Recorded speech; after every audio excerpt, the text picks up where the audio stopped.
All right, folks, this is Mr. Talbot. I'm recording this because uh, at this point it seems like I'm going to be out for the rest of the week. Don't get too excited or too disappointed about that. It is what it is. There's a lot of different factors that came into play to make me be out for the rest of the week. One of those is that my grandfather's in the hospital. One of those, there's just all kinds of stuff. Um, what that means for you guys is that we're going to try a couple new things that I'm going to show you about that are going to be pretty easy to follow along with, that allows me to just kind of teach you guys from a distance so that we don't miss a beat really here.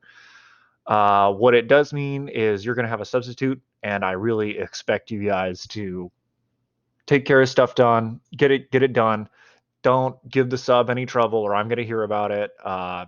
Really just do what we know to do and get business taken care of. I really trust you guys to do what you know to do and get done what you need to get done. End of the quarter's coming up, so if you're missing any assignments, your grade's not where you want it to be, you need to make sure that you're getting your stuff done. Remember, a lot of you ran into trouble last time where you got me stuff on like the very last possible moment and your grade suffered because of that. Don't repeat that mistake this time. If you're missing work, get it to me now, get it to me early, take care of all that stuff. One thing I want to point out, I'm going to go back to the main screen here.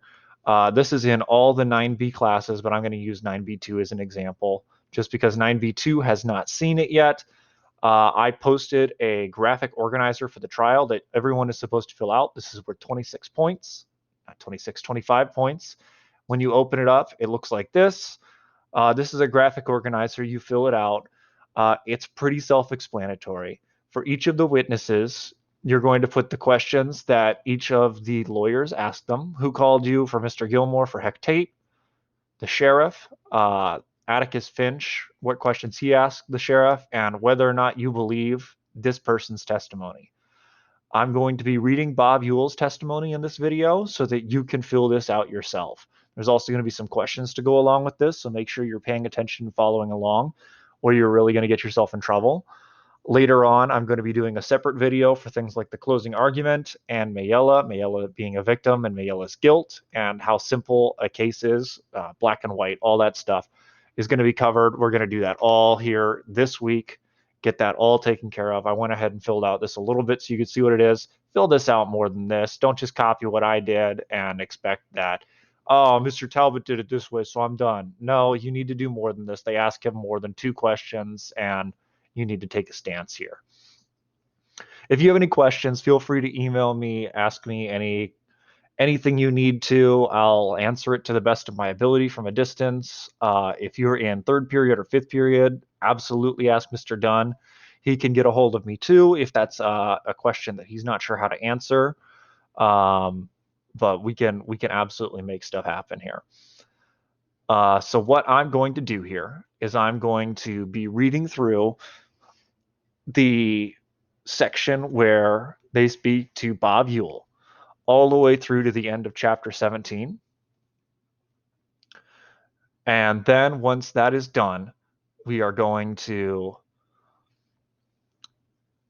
I'm going to end this video, but as this is going on, there's going to be questions that pop up. It's going to interrupt you and you're going to have to answer them. So make sure you're paying attention while this is going. Edpuzzle, the system that we're using today, is a pretty neat program. I'm thinking I'm going to use it more in the future because you can rewind it, you can rewatch it, all this stuff, and it lets me kind of not read things over and over in the classroom and tear my throat up, and not have to use somebody else's reading of it, which I don't really like to do for this book. With no further ado, I'm going to start reading.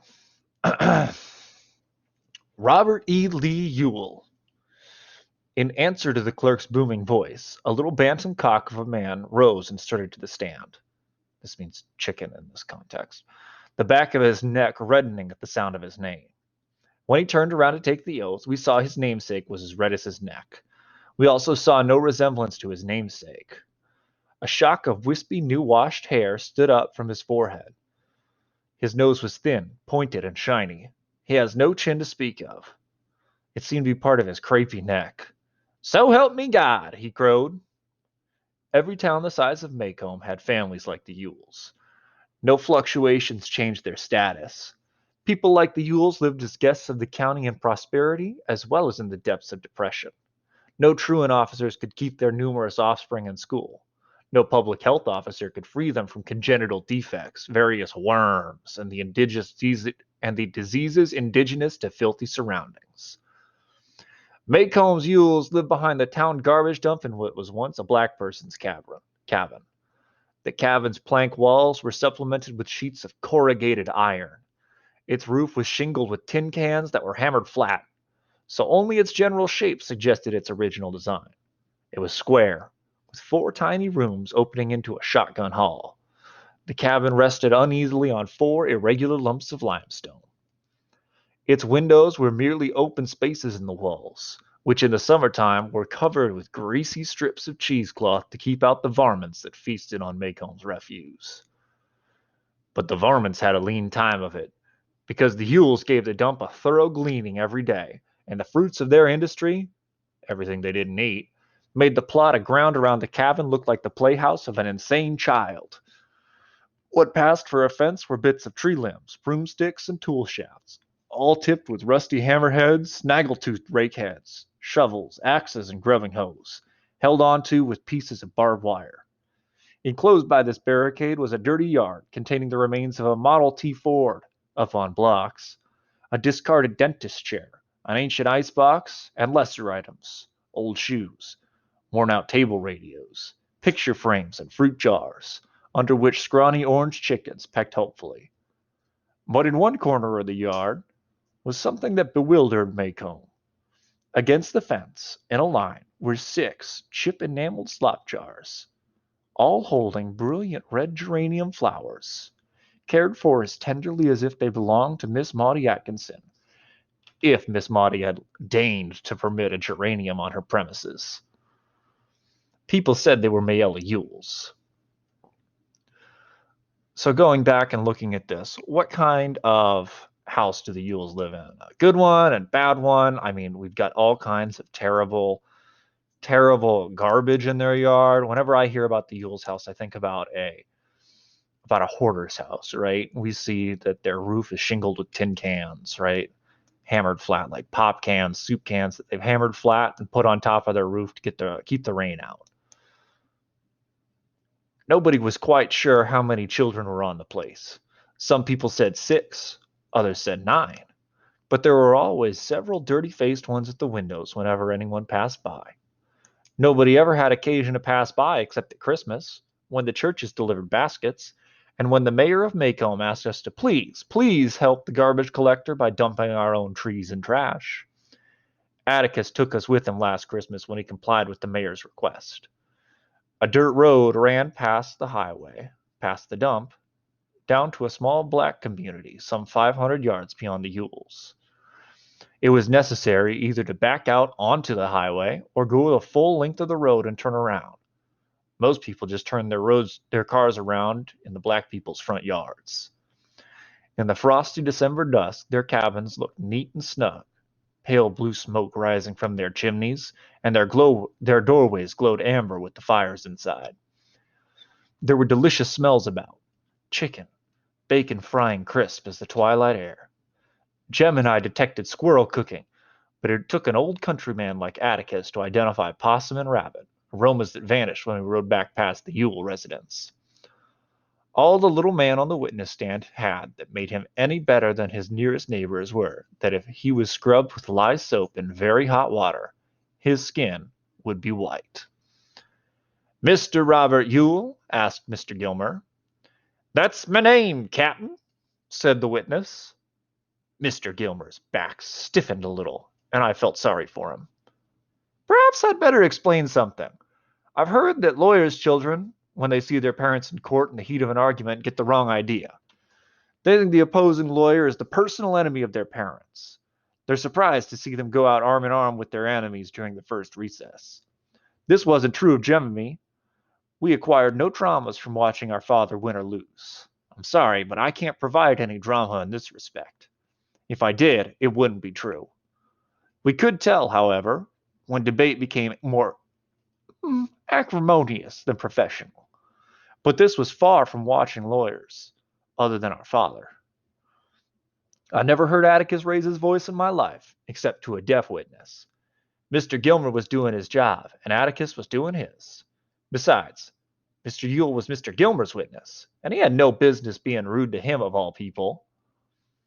Uh, are you the father of Mayella Ewell? Was the next question. Well, if I ain't nothing I can do about it now. Her ma's dead. Judge Taylor stirred. He turned slowly in his swivel chair and looked benignly at the witness. Are you the father of Mayella Ewell? He asked, in a way that made the laughter below us stop suddenly. Yes, sir, Mr. Ewell said meekly. Judge Taylor went on in tones of goodwill. This is the first time you've been in the court? I don't recall ever seeing you here before. At the witness's affirmative nod, he continued. Well, let's get something straight. There will be no more audibly obscene speculations on any subject from anybody in this courtroom as long as I'm sitting here. Do you understand? Mr. Ewell nodded, but I don't think he did understand. Judge Taylor sighed and said, You all right, Mr. Gilmer? Thank you, Judge. Mr. Ewell, would you tell us in your own words what happened on the evening of November 21st, please? Jem grinned and pushed his hair back. Just in your own words was Mr. Gilmer's trademark. We often wondered who else's words Mr. Gilmer was afraid his witness might employ. Well, the night of November 21, I was coming in from the woods with a load of kindling, and just as I got to the fence, I heard Mayella screaming like a stuck hog inside the house. Here, Judge Taylor glanced sharply at the witness, and must have decided his speculations devoid of evil intent, for he subsided sleepily. What time was it, Mr. Ewell? Just 'fore sundown? Well, I was saying Mayella was screaming fit to beat Jesus. Another glance from the bench silenced Mr. Ewell. Yes, she was screaming, said Mr. Gilmer. Mr. Ewell looked confusedly at the judge. Well, Mayella was raising this holy racket, so I dropped my load and run as fast as I could, but I run into the fence. But when I got distangled, I run up to the window and I seen... Mr. Ewell's face grew scarlet. He stood up and pointed his finger at Tom Robinson. I seen that black man over there rutting on my Mayella. So serene was Judge Taylor's court that he had few occasions to use his gavel, but he hammered fully for 5 minutes. Atticus was on his feet at the bench saying something to him. Mr. Hectate, as first officer of the county, stood in the middle aisle, quelling the packed courtroom. Behind us, there was an angry, muffled groan from the black people. Reverend Sykes leaned across Dill and me, pulling at Jem's elbow. Mr. Jem, he said, you better take Miss Jean Louise home. Mr. Jem, do you hear me? Jem turned his head. Scout, go home. Dill, you and Scout, go home. You gotta make me first, I said, remembering Atticus's blessed dictum. Jem scowled furiously at me, then said to Reverend Sykes, I think it's okay, Reverend, she doesn't understand it. I was mortally offended. I most certainly do. I can understand anything you can. Oh, hush. She doesn't understand it, Reverend. She ain't 9 yet. Reverend Sykes' black eyes were anxious. Mr. Finch knows you all are here? This ain't fit for Miss Jean Louise or you boys either. Jem shook his head. He can't see us this far away. It's all right, Reverend. I knew Jem would win, because I knew nothing could make him leave now. Dill and I were safe for a while. Atticus could see us from where he was if he looked.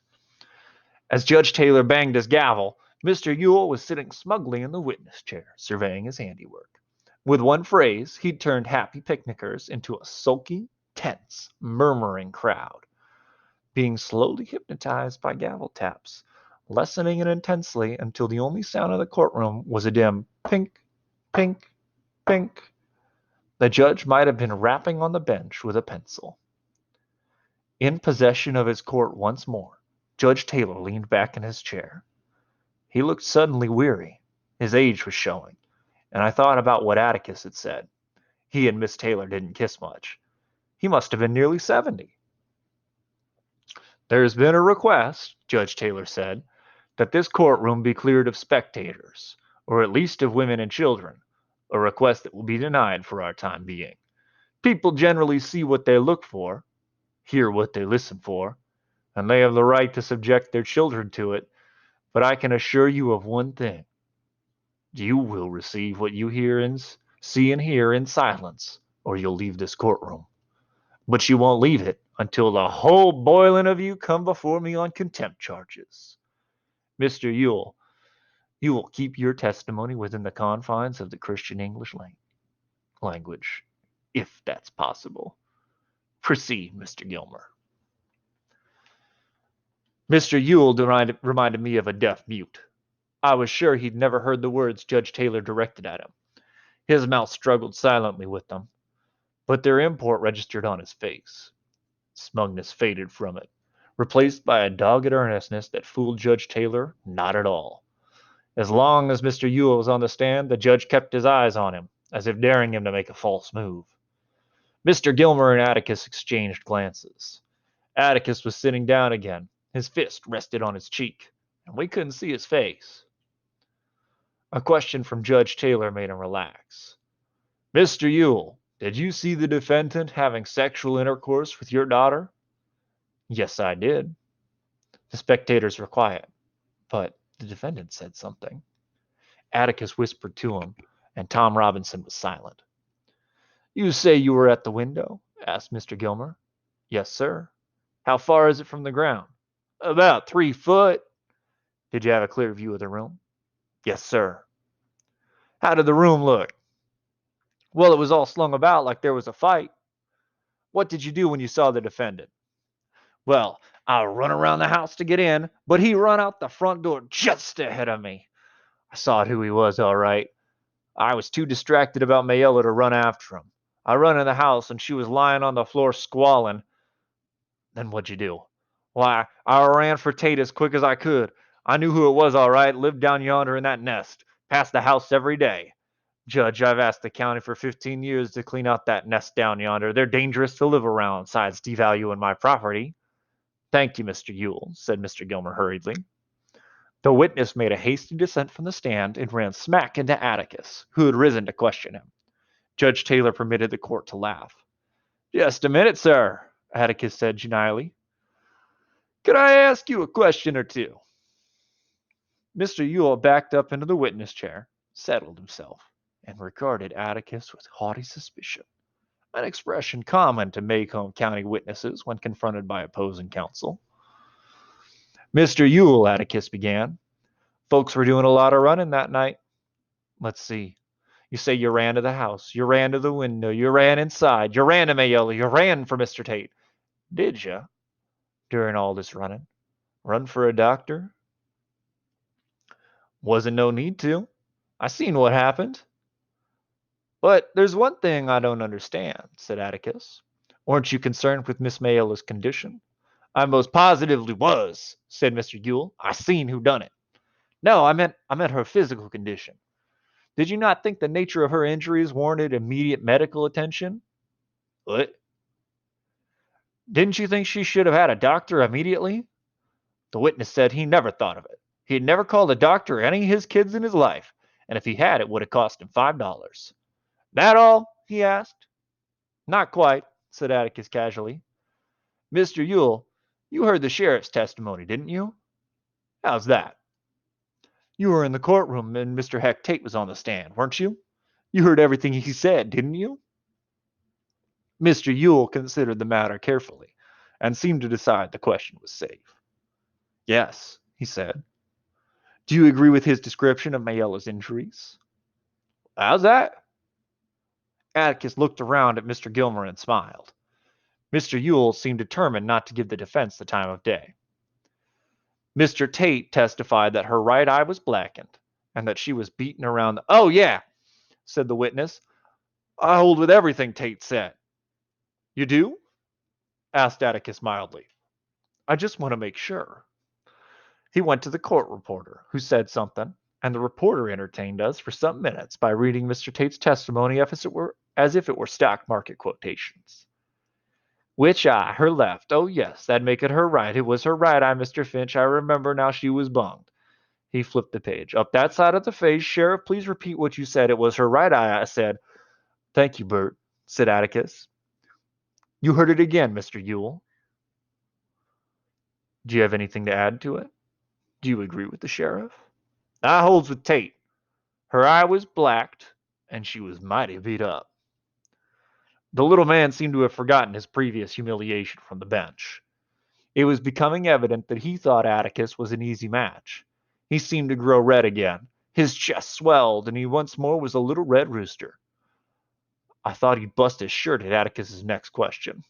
Mr. Ewell, can you read and write? Mr. Gilmer interrupted. Objection, he said. Can't see what the witness's literacy has to do with the case.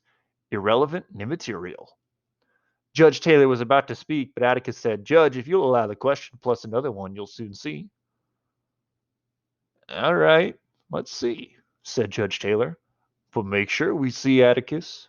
Overruled. Mr. Gilmer seemed as curious as the rest of us as to what bearing the state of Mr. Ewell's education had on the case. I'll repeat the question, said Atticus. Can you read and write? I most positively can. Will you write your name and show us? I most positively will. How do you think I sign my relief checks? Mr. Ewell was endearing himself to his fellow citizens. The whispers and chuckles below us probably had to do with what a card he was. I was becoming nervous. Atticus seemed to know what he was doing, but it seemed to me that he'd gone frog-sticking without a light. Never, never, never on cross-examination ask a witness you don't already know the answer to, was a tenet I'd absorbed with my baby food. Do it, and you'll often get an answer you don't want, an answer that might wreck your case. Atticus was reaching into the inside pocket of his coat. He drew out an envelope, then reached into his vest pocket, and unclipped his fountain pen. He moved leisurely, had turned so that he was in full view of the jury. He unscrewed the fountain pen cap and placed it gently on the table, shook the pen a little, and handed it with the envelope to the witness. Would you write your name for us? He asked.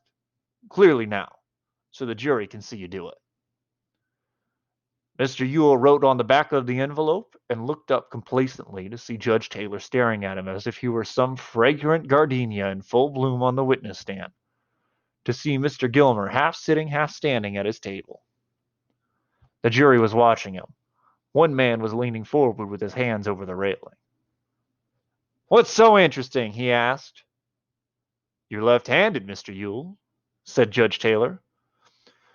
Mr. Ewell turned angrily to the judge and said he didn't see what his being left-handed had to do with it, that he was a Christ-fearing man and Atticus Finch was taking advantage of him. Tricky lawyers like Atticus Finch took advantage of him all the time with their tricking ways. He'd told them what would happen. He'd say it again and again, and he did. Nothing Atticus asked him after shook his story, that he looked through the window, ran the man off, and ran for the sheriff. Atticus finally dismissed him. Mr. Gilmer asked him one more question. About your writing with your left hand. Are you ambidextrous, Mr. Ewell?